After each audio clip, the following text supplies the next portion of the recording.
in the heart of London's most prestigious royal event, where cameras captured every smile and gesture for millions watching worldwide, a single moment unfolded that would shake the very foundations of the British monarchy. What appeared to be an innocent family gathering quickly transformed into something far more sinister when eagle-eyed observers noticed an unusual interaction between the Queen Consort and young Princess Charlotte. The footage, initially overlooked by mainstream media, showed Camilla making a subtle but unmistakable gesture toward the 9-year-old princess. Within seconds, a royal protection officer stepped forward, positioning himself deliberately between the Queen Consort and the child.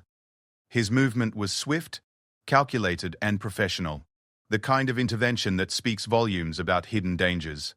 What had Princess Charlotte done to warrant such protection? What was Camilla's true intention?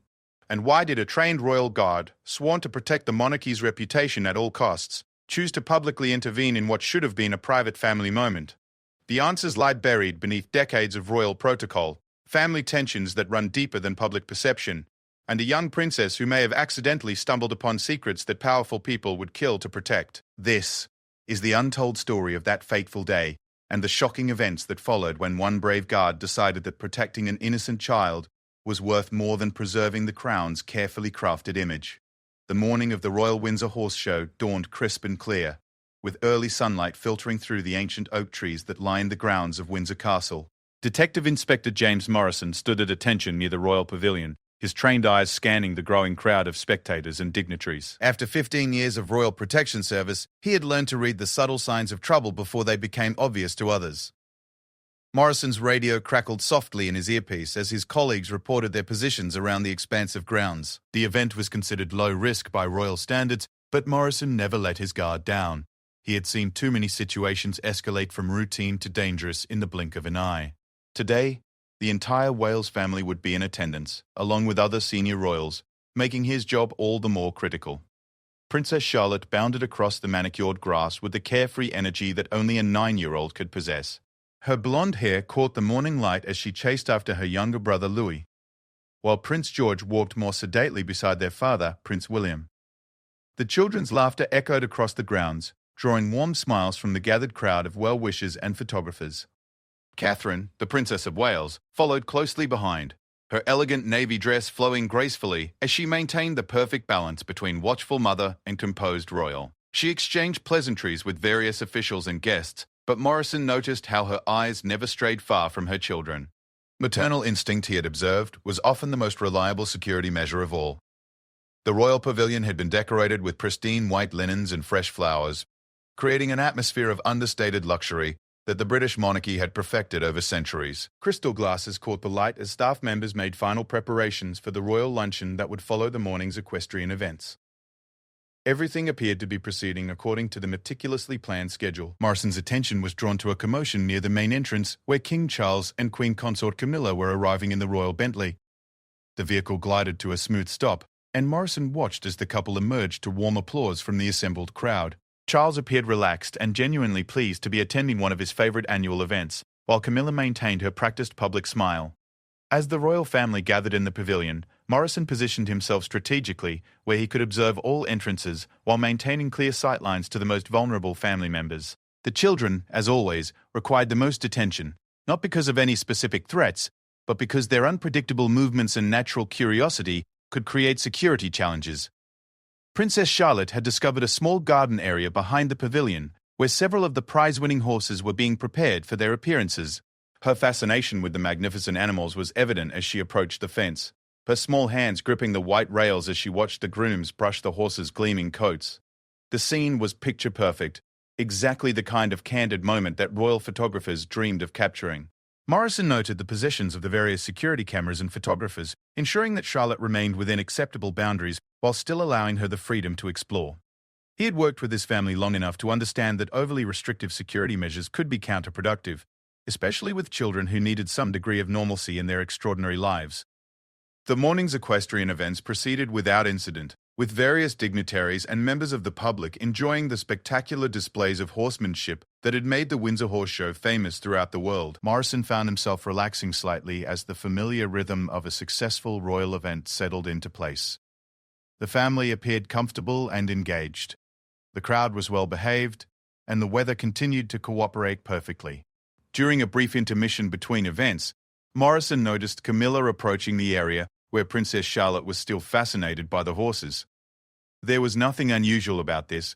Royal family members often moved freely among themselves during such events. However, something about Camilla's body language caught Morrison's trained attention. Her movements seemed more purposeful than casual, and there was a tension in her posture that seemed inconsistent with the relaxed atmosphere of the day. Princess Charlotte looked up as Camilla approached, offering the polite curtsy she had been taught to give to senior members of the family. Camilla smiled and began speaking to the young princess, but Morrison couldn't hear their conversation from his position. What he could see, however, was the subtle change in Charlotte's demeanor as the conversation continued. The bright enthusiasm that had characterized her morning seemed to dim slightly, and she appeared to be listening very carefully to whatever Camilla was saying. Morrison shifted his position to get a better view while remaining inconspicuous. His years of experience had taught him to trust his instincts, and something about this interaction was triggering his professional alarm bells. He activated his radio discreetly, alerting his colleagues to maintain heightened awareness of the royal family's movements without specifying the reason for his concern. The conversation between Camilla and Charlotte continued for several more minutes, during which Morrison observed subtle changes in both their body language. Camilla seemed to be speaking with increasing intensity, occasionally glancing around as if checking to see who might be observing their interaction. Charlotte's responses appeared hesitant, and she had begun fidgeting with the hem of her dress, a nervous habit Morrison had observed in her before when she was uncomfortable. As their conversation neared its conclusion, Morrison witnessed something that made his blood run cold. Camilla reached into her small purse and withdrew what appeared to be a folded piece of paper. She glanced around once more, then leaned down closer to Charlotte, pressing the paper into the young princess's hand while speaking directly into her ear. The gesture was smooth and practiced, designed to appear casual to any casual observer, but Morrison's trained eye recognized it immediately as a covert handoff. Princess Charlotte looked down at the paper in her small hand with obvious confusion and what Morrison interpreted as growing distress. She began to say something to Camilla, but the queen consort quickly placed a finger to her lips in a clear gesture for silence, then pointed toward a specific location beyond the pavilion. The message was unmistakable. Charlotte was being given instructions that were meant to be kept secret from her parents and other family members. Morrison's protective instincts kicked into high gear as he processed what he was witnessing. Regardless of Camilla's position in the royal family, any secret communication with a 9-year-old child that deliberately excluded her parents was a potential security threat. His duty was clear: protect the royal children from all threats, regardless of their source. Without hesitation, Morrison began moving toward Princess Charlotte's location, maintaining the casual demeanor that his training had made second nature. He needed to assess the situation more closely and potentially intervene if necessary. As he approached, he could see that Charlotte was now looking around nervously, the folded paper still clutched in her small fist. Camilla noticed Morrison's approach and straightened up immediately, her expression shifting from the focused intensity he had observed during her conversation with Charlotte to the neutral pleasantness expected of royal public appearances. She offered Morrison a brief nod of acknowledgement before beginning to move away from Charlotte and back toward the main pavilion where the other adult family members were gathered. Morrison found himself facing a critical decision point. Protocol dictated that he should not interfere in family interactions unless there was clear evidence of immediate danger. However, his instincts were screaming that something was seriously wrong with what he had just witnessed. The secret nature of the communication, Charlotte's obvious distress, and Camilla's furtive behavior all pointed to a situation that required immediate attention. As Camilla walked away, Princess Charlotte remained standing by the horse enclosure, staring down at the paper in her hand with an expression that broke Morrison's heart.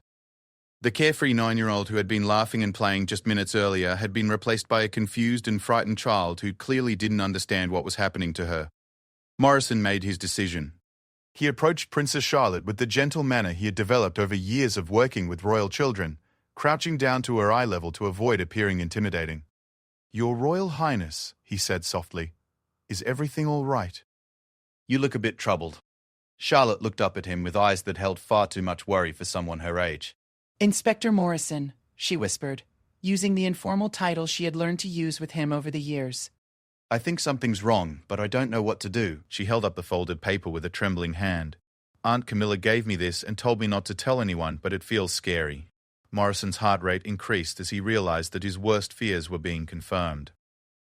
Whatever was written on that paper represented a threat to this innocent child, and Camilla's instructions for secrecy indicated that she knew her actions were inappropriate. He needed to handle this situation with extreme care to protect both Charlotte and the integrity of the royal family. "May I see the paper, Your Royal Highness?" Morrison asked gently. "Sometimes adults give us things that seem scary, but are actually harmless. I'd like to help you understand what it means." Charlotte nodded gratefully and handed him the folded paper. As Morrison carefully unfolded it, he prepared himself for anything from a harmless family note to something far more sinister. What he discovered exceeded even his worst expectations. The paper contained specific instructions for Charlotte to meet someone in a secluded location on the castle grounds that evening, along with explicit warnings about the consequences of telling her parents or any other adults about the meeting. The implications hit Morrison like a physical blow. This wasn't just inappropriate behavior, it was a clear attempt to isolate a vulnerable child from her support system and put her in a potentially dangerous situation. Regardless of who had written these instructions, his duty was clear. Princess Charlotte was being targeted, and he was the only person standing between her and whatever threat these instructions represented. Morrison looked up at Charlotte's anxious face and made a decision that would change everything.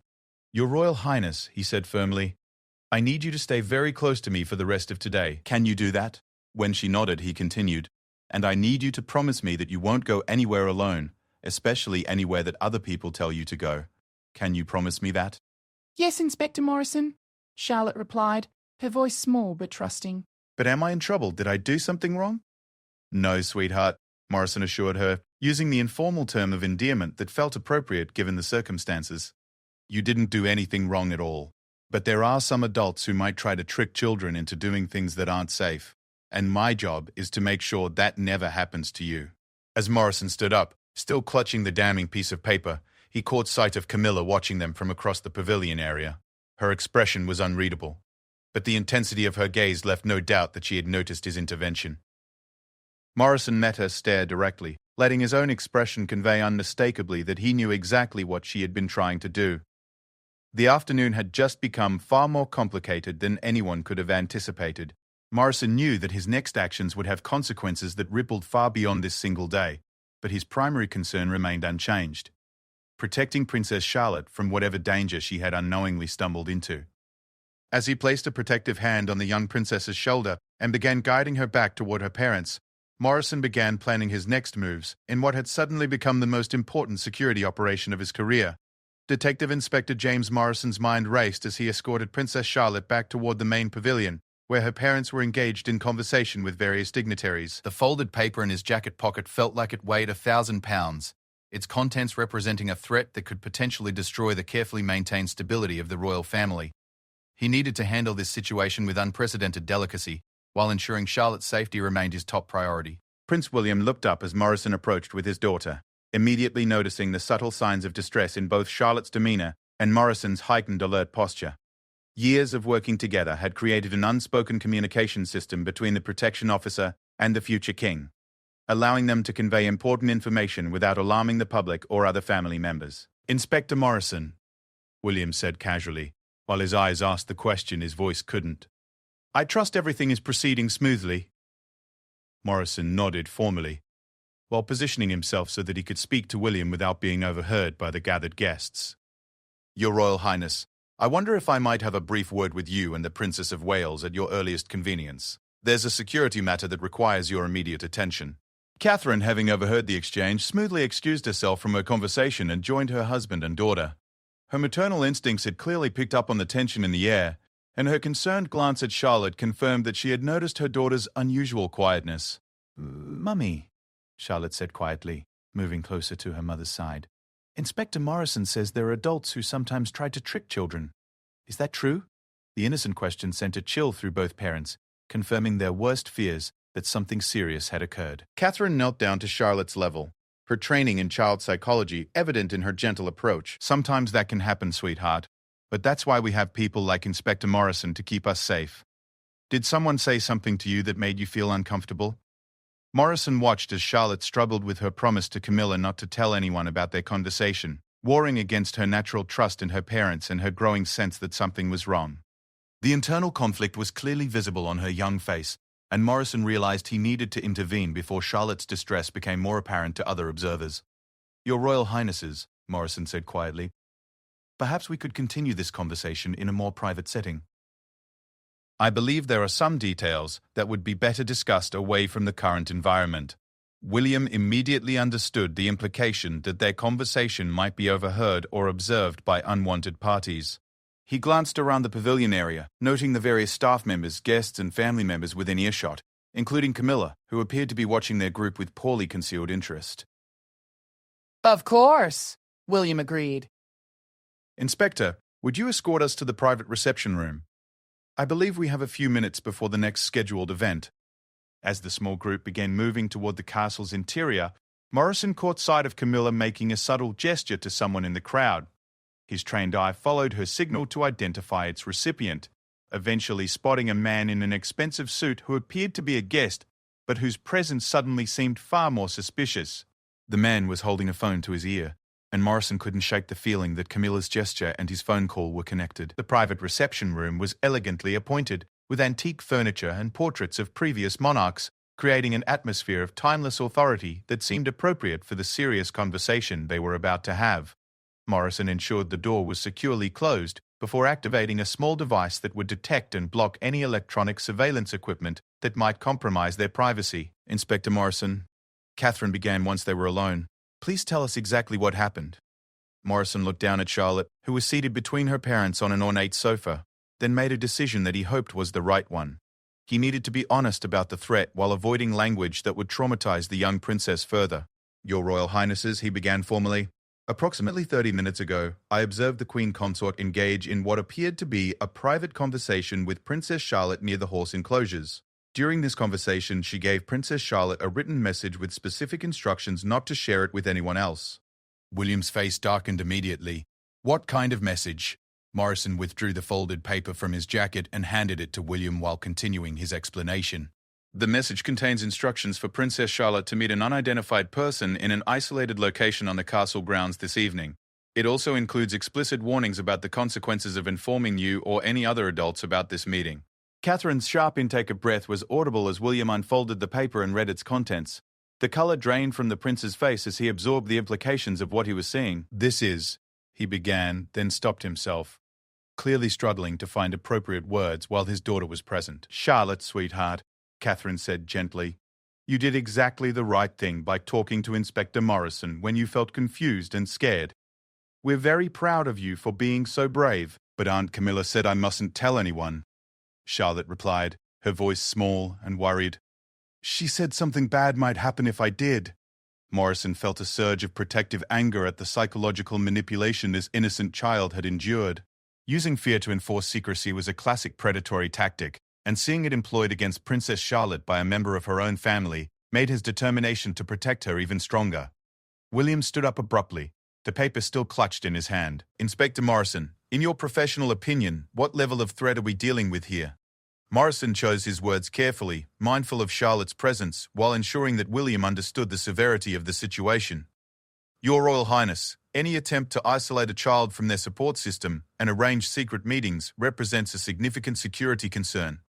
The specific language used in that message suggests this is part of a coordinated effort rather than an isolated incident. Catherine's eyes widened as she processed the implications of Morrison's assessment. You're saying this is bigger than just Camilla acting alone? That's my preliminary assessment. Yes.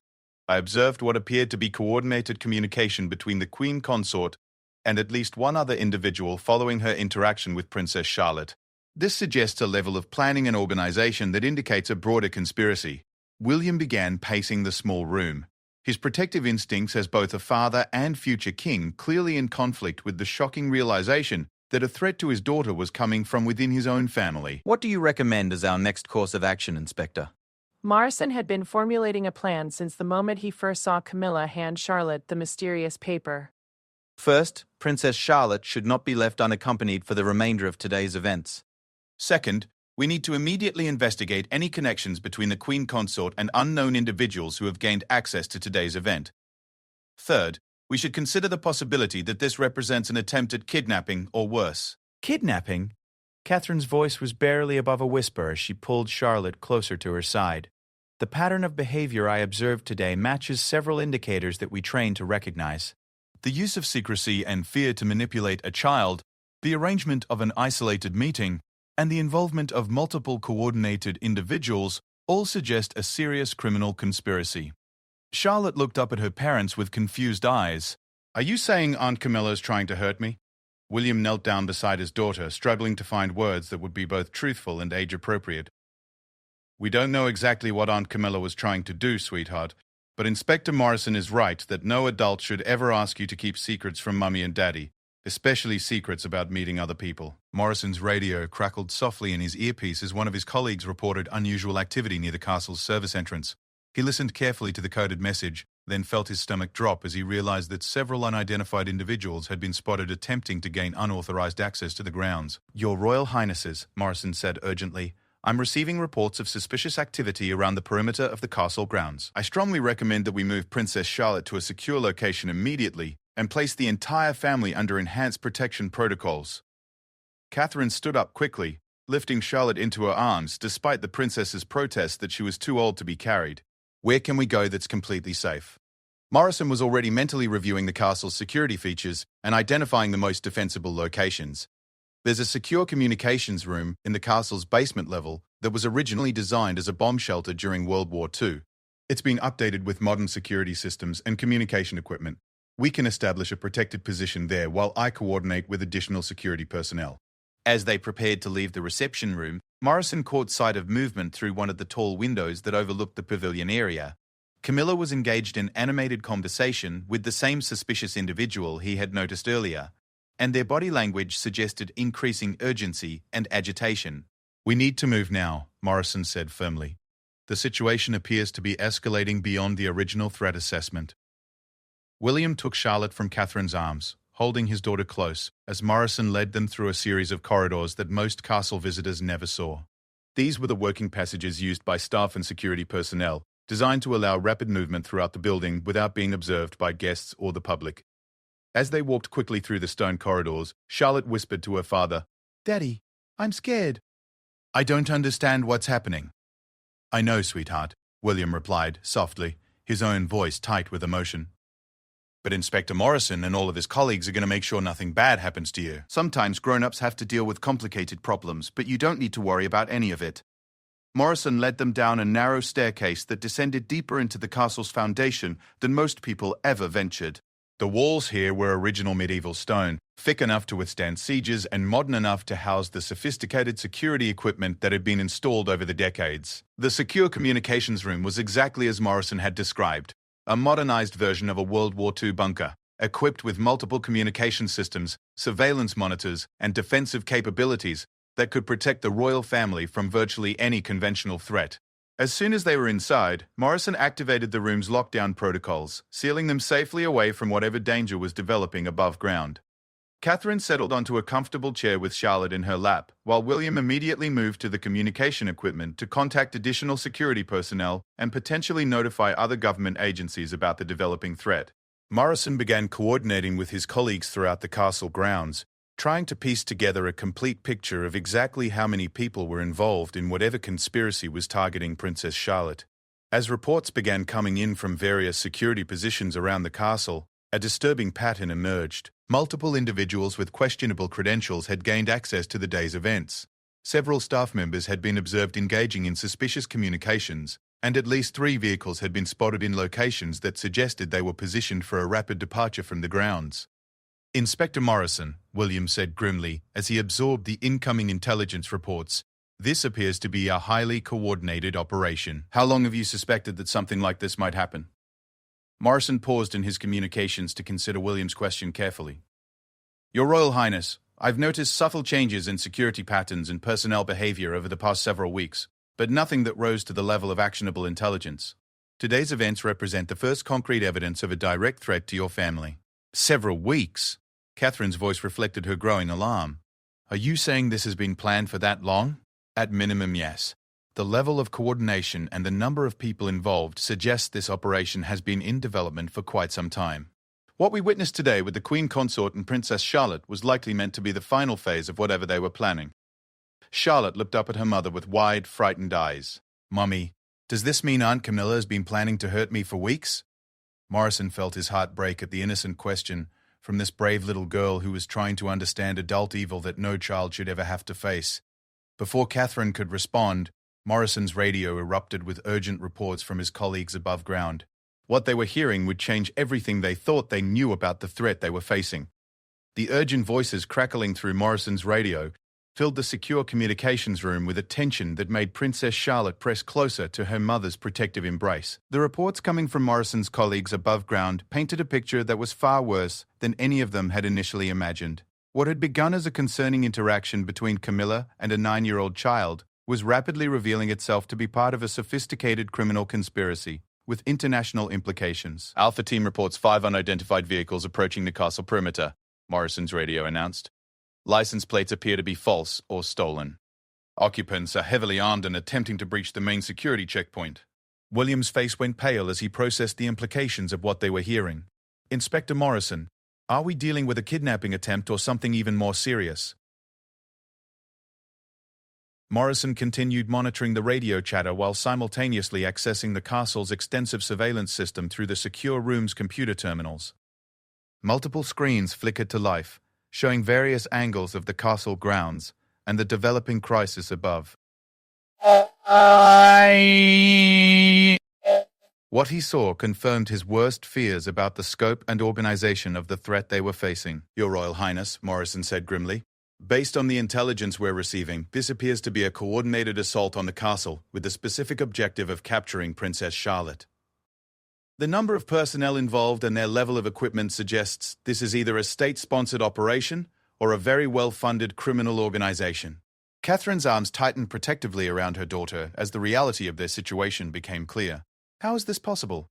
How could so many people coordinate such an elaborate plan without our security services detecting it? Morrison's expression darkened as he considered the implications of her question. Ma'am, the level of inside knowledge required to execute an operation of this complexity suggests that there are individuals within the royal household or security services who have been compromised. The Queen Consort's involvement indicates that the conspiracy reaches to the very highest levels of the royal family. Charlotte looked up at her parents with eyes that held too much understanding for someone her age. Are you saying that some of the people who are supposed to protect us are actually trying to hurt us? William knelt down beside his daughter, struggling to find words that would be honest without being terrifying. Sometimes, sweetheart, people who seem like they're on our side are actually working with bad people. But Inspector Morrison and his team are the good guys, and they're going to make sure nothing happens to you. Morrison's radio erupted again, with reports that made his blood run cold. Bravo team reports that the Queen Consort has been observed coordinating with the unknown assault team. She appears to be providing them with detailed information about the castle's layout and security protocols. The revelation that Camilla was actively collaborating with armed intruders sent shockwaves through the small group huddled in the secure room. Morrison had suspected that her interaction with Charlotte was part of a larger conspiracy, but the reality that she was actively betraying the royal family to foreign or criminal agents exceeded even his worst-case scenarios. We need to consider the possibility that King Charles is also in immediate danger, Morrison said urgently. If the Queen Consort is working with hostile forces, his life may be at risk as well. William immediately activated the emergency communication protocols that would alert the king's personal protection detail to the developing threat. As he worked frantically to coordinate with other security teams throughout the royal household, Morrison continued monitoring the multiple screens showing the escalating situation above ground.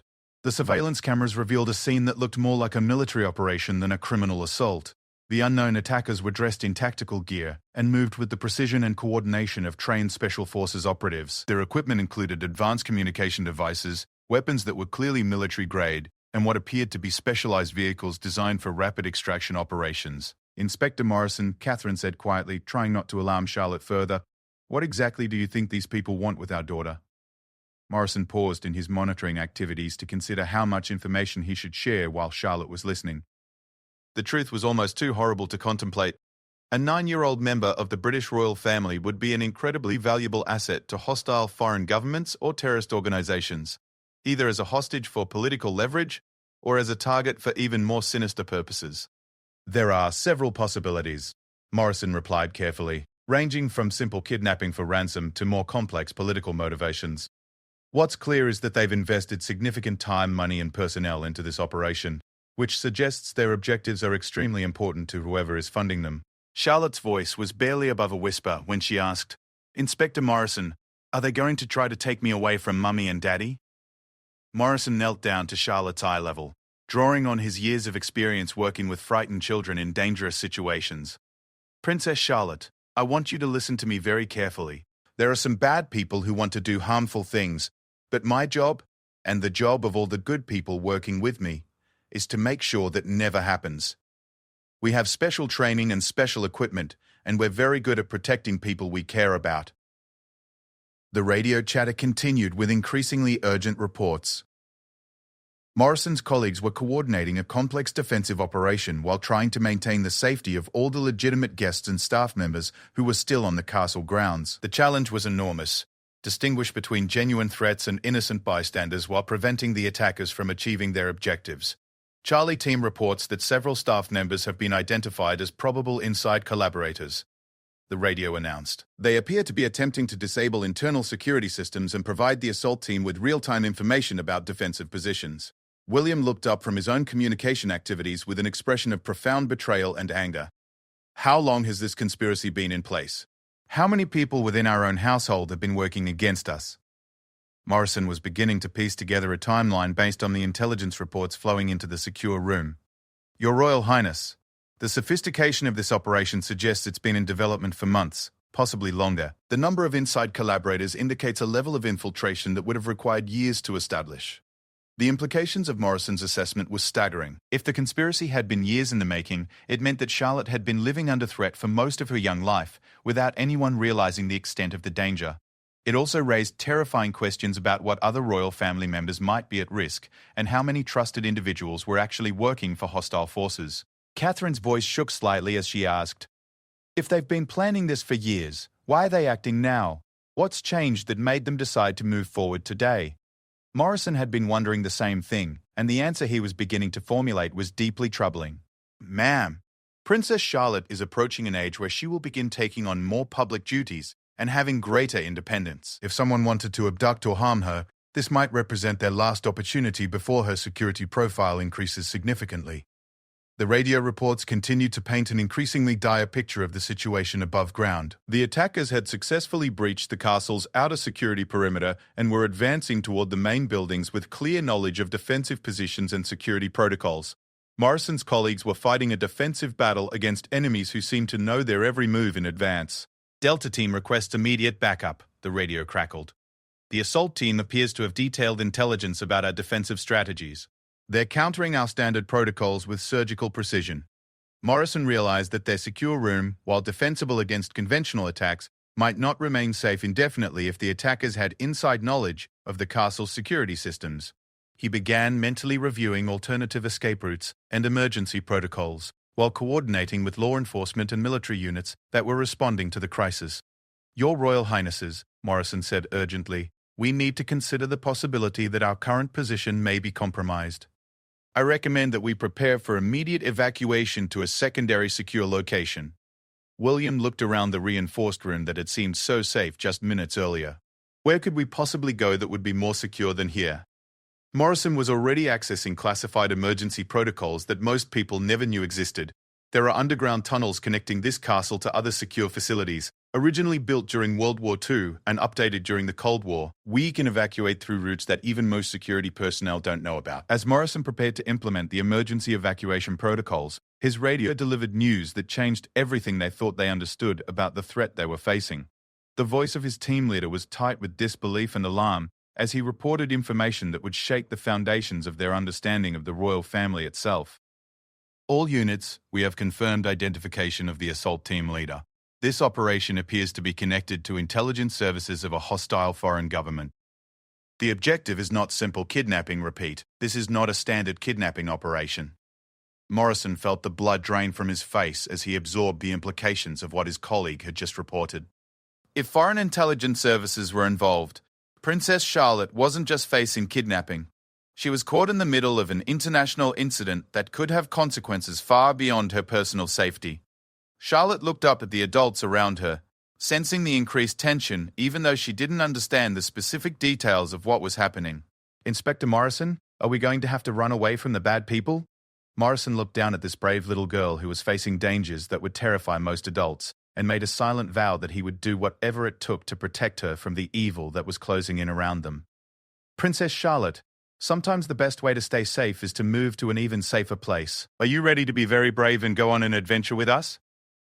As Charlotte nodded with the trust that only a child could show in such circumstances, Morrison activated the emergency protocols that would either save the royal family or lead them directly into an even more dangerous trap. Above ground, the battle for Windsor Castle was escalating beyond anything anyone had ever imagined possible, and their only hope of survival lay in secrets buried deep beneath the ancient stones that had protected British royalty for nearly 1,000 years.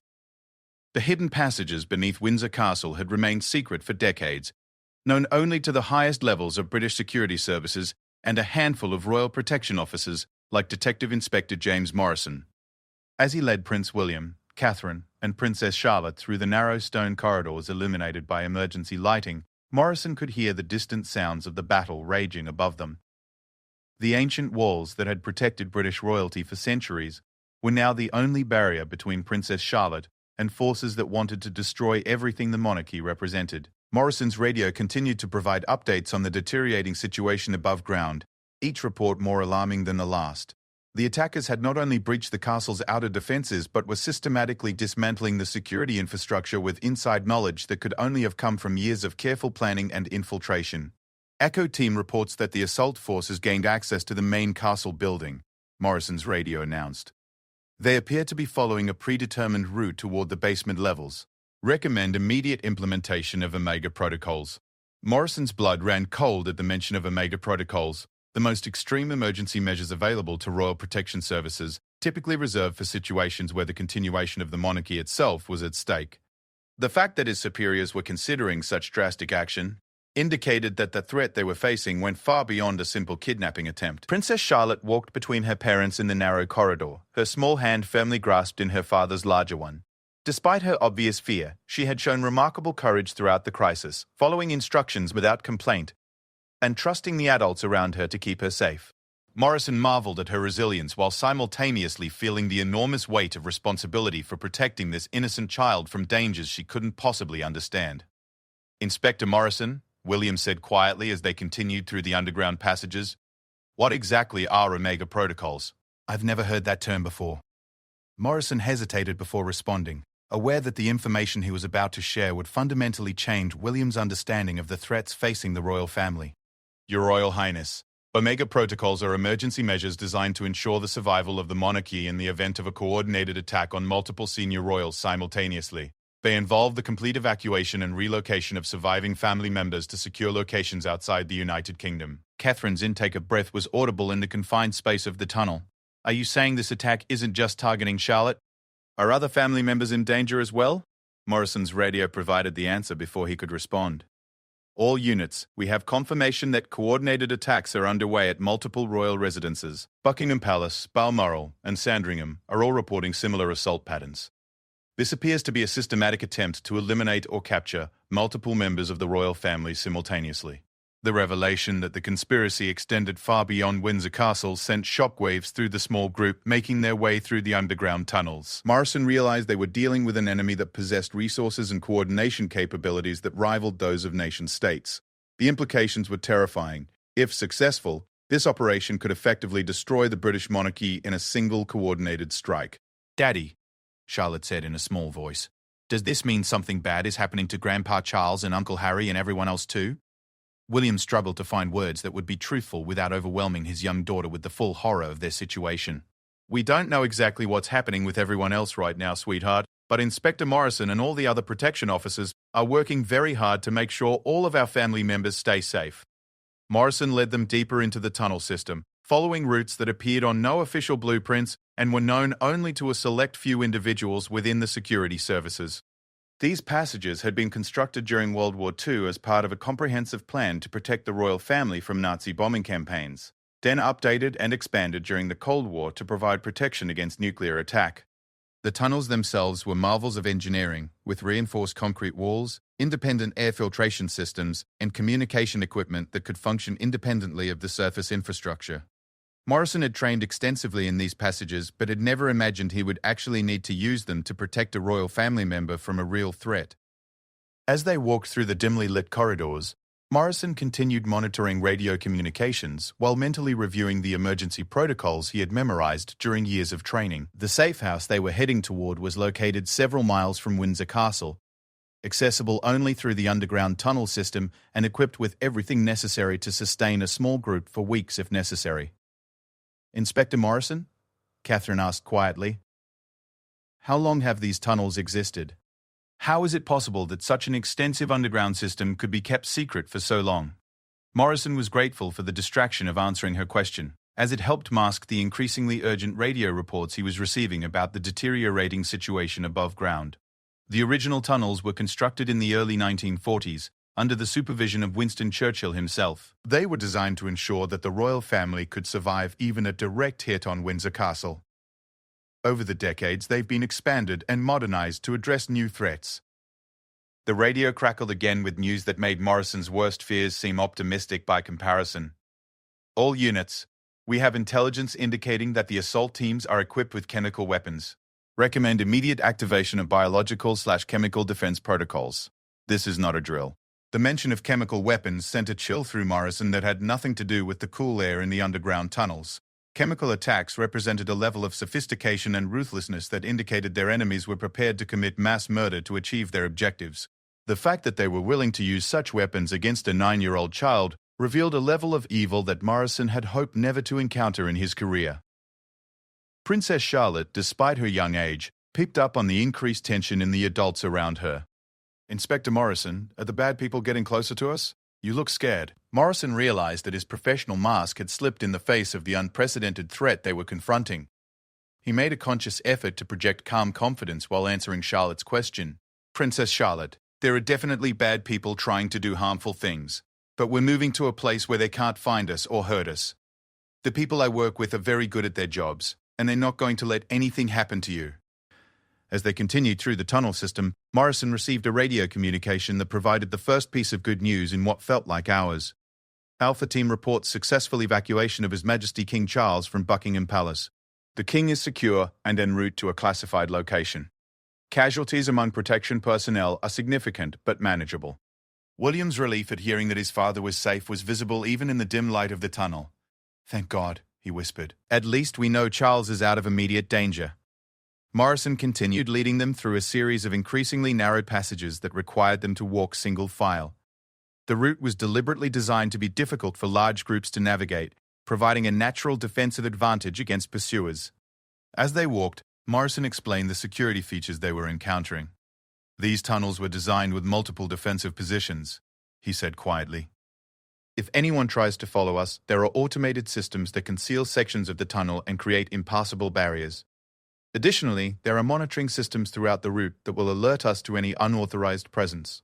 The safe house they were approaching had been constructed to survive virtually any conceivable attack, from conventional explosives to electromagnetic pulses that could disable electronic equipment. Morrison had visited the facility during training exercises, but had never seen it used for its intended purpose of protecting royal family members from existential threats. As they reached what appeared to be a dead end in the tunnel system, Morrison activated a concealed control panel that revealed itself only when approached with the correct electronic key. The sophisticated security system required multiple forms of authentication, including biometric scans and coded sequences that changed daily. "This is incredible," William said as he watched Morrison navigate the complex security procedures. "How many people know about this place?" "Fewer than 20 people in the entire world," Morrison replied as the massive steel door began to slide open with almost silent efficiency. The location and access codes are classified at levels that exceed even most government ministers' security clearances. The safe house interior was unlike anything any of them had expected.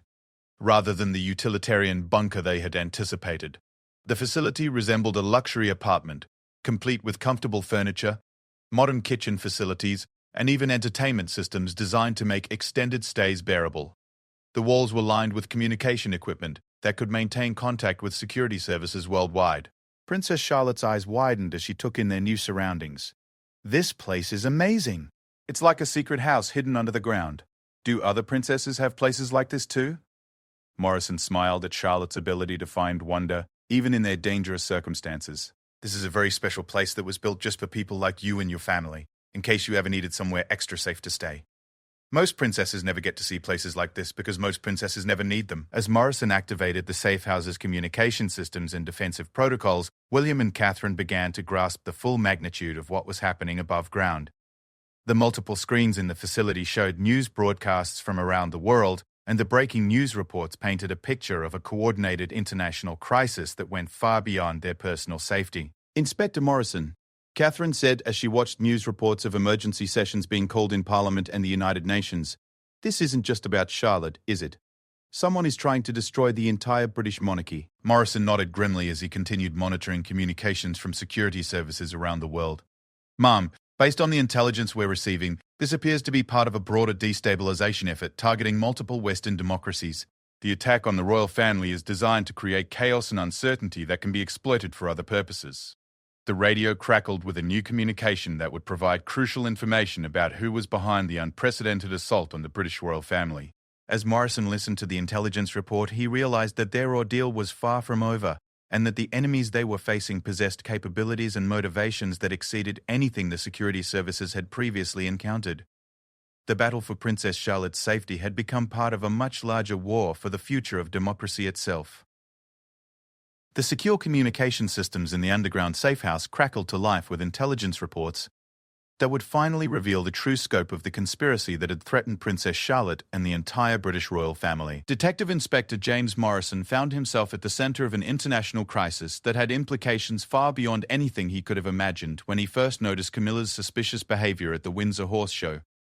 "Intelligence control to Safe House 7, the encrypted radio announced. "We have confirmed identification of the hostile organization behind today's coordinated attacks. Preliminary investigation indicates a joint operation between rogue elements of foreign intelligence services and domestic extremist groups funded by hostile nation-states." Morrison felt a mixture of relief and apprehension as he absorbed this information. Relief because they finally had answers about who was behind the attacks, and apprehension because the revelation confirmed that they were dealing with enemies who possessed nearly unlimited resources and international reach. Princess Charlotte sat curled up between her parents on the safe house's comfortable sofa, her earlier fear gradually giving way to exhaustion as the adrenaline of their escape began to wear off. Despite everything she had endured, she had shown remarkable courage and resilience throughout the crisis, trusting the adults around her to keep her safe while adapting to circumstances that would have overwhelmed many adults.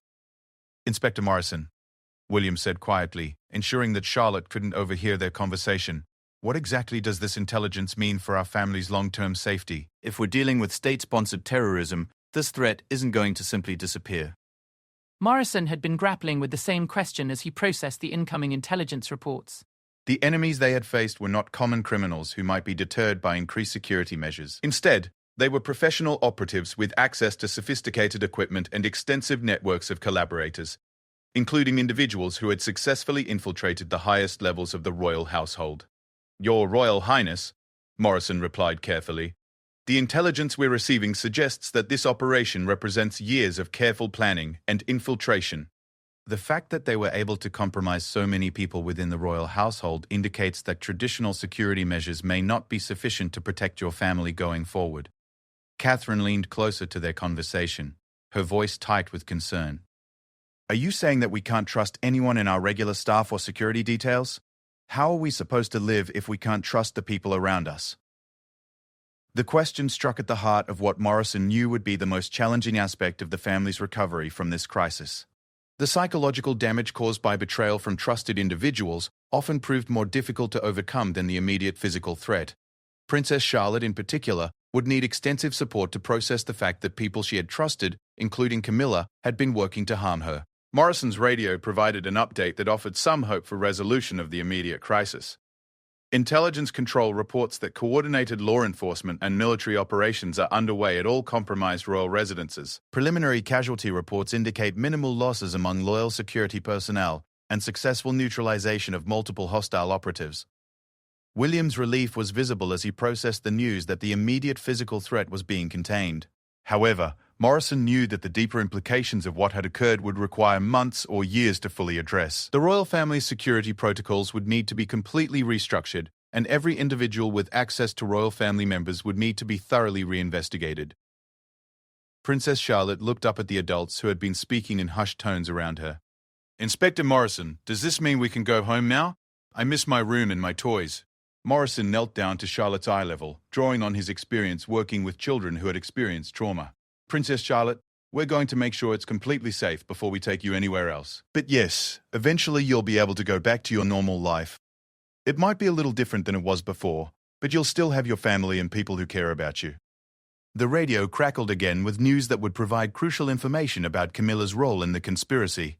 Intelligence Control reports successful capture and interrogation of the Queen Consort. Preliminary debriefing indicates extensive cooperation with foreign intelligence services dating back several years. Motivation appears to be a combination of financial incentives and ideological alignment with anti-monarchist movements. The revelation that Camilla had been working against the royal family for years sent shockwaves through the safe house.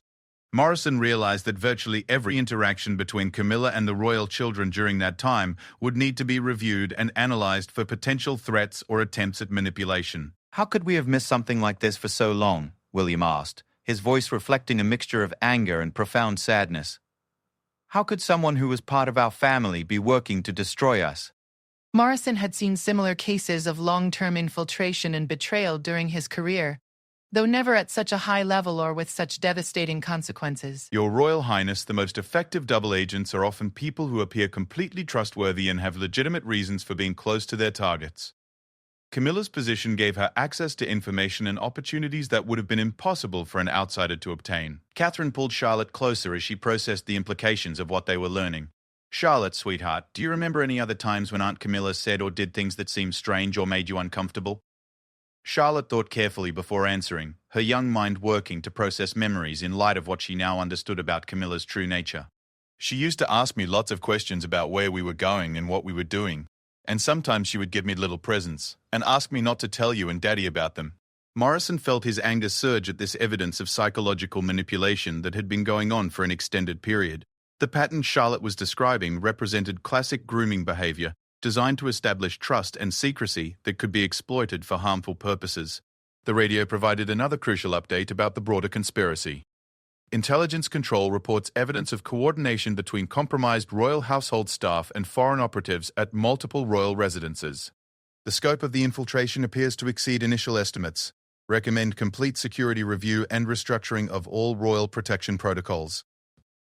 Morrison had anticipated this recommendation but was still sobered by the confirmation that the security failures were even more extensive than originally feared. Rebuilding the royal family's protection would require starting from scratch with entirely new personnel and protocols, a process that could take months to complete. Inspector Morrison, William said, what happens now? How long will we need to stay in hiding, and what will our lives look like when this is over? Morrison accessed classified protocols on one of the safe house's secure computer terminals to review the procedures for rebuilding royal security after a comprehensive breach. Your Royal Highness, the immediate priority is ensuring that all hostile operatives have been neutralized and all compromised individuals have been identified. That process could take several weeks. After that, we'll begin the process of establishing entirely new security arrangements with personnel who have been thoroughly vetted. Princess Charlotte had been listening to their conversation with the intense concentration that children often displayed when trying to understand adult problems that affected them. Inspector Morrison, does this mean that all the people who used to take care of us were bad people? Morrison realized that Charlotte's question touched on one of the most difficult aspects of their situation. While some royal household staff had been compromised, many others had remained loyal and had even risked their lives to protect the royal family during the crisis. No, sweetheart, Morrison replied gently. Most of the people who took care of you were good people who really did want to keep you safe. But some bad people tricked their way into jobs where they could pretend to be taking care of you while actually trying to hurt you. Our job now is to make sure that only the good people get to be around you in the future. The radio provided a final update that would mark the beginning of the end of the immediate crisis. Intelligence Control reports successful completion of operations at all royal residences. All hostile operatives have been neutralized or captured. Secondary sweep operations are beginning to identify and remove all compromised security equipment and communication systems. Morrison felt a profound sense of relief as he realized that Princess Charlotte was finally truly safe from the immediate threat that had endangered her life. However, he also understood that the psychological recovery process would be long and difficult for all members of the royal family, particularly for a 9-year-old child who had been betrayed by people she trusted. Over the following days in the secure facility, Princess Charlotte demonstrated the remarkable resilience that had allowed her to survive the crisis.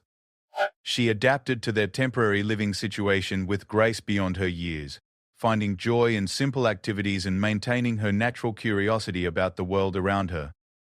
Morrison watched her play games with her parents and ask endless questions about their underground home, and he found hope in her ability to find normalcy even in extraordinary circumstances. When they finally received clearance to return to the surface world, Princess Charlotte emerged from the underground tunnels into bright sunlight with a mixture of excitement and apprehension. The world above ground looked the same as it had before, but Morrison knew that everything had fundamentally changed for this brave little girl and her family. The investigation into the conspiracy would continue for months, revealing a web of international intrigue that had threatened not just the British monarchy, but democratic institutions across the Western world. Princess Charlotte would grow up with security measures that previous generations of royals could never have imagined. But she would also grow up with the knowledge that there were people willing to risk everything to protect her. Years later, when Princess Charlotte had grown into a confident young woman who understood the full scope of what had happened to her as a child, she would often seek out Morrison to thank him for the courage he had shown in that critical moment when he chose to step between her and danger. Morrison would always tell her that he had simply done his job, but they both knew that his decision to trust his instincts and act on his protective impulses had saved not just her life, but the future of the monarchy itself. The young princess who had once asked innocent questions about why adults sometimes hurt children would grow up to become a powerful advocate for child protection and international security cooperation. Her experience had taught her that evil could hide behind familiar faces, and that courage was often found in the simple act of choosing to do what was right, even when the cost was unknown. Detective Inspector James Morrison continued his career in royal protection, but he never forgot the small girl who had trusted him to keep her safe in the darkest moment of her young life.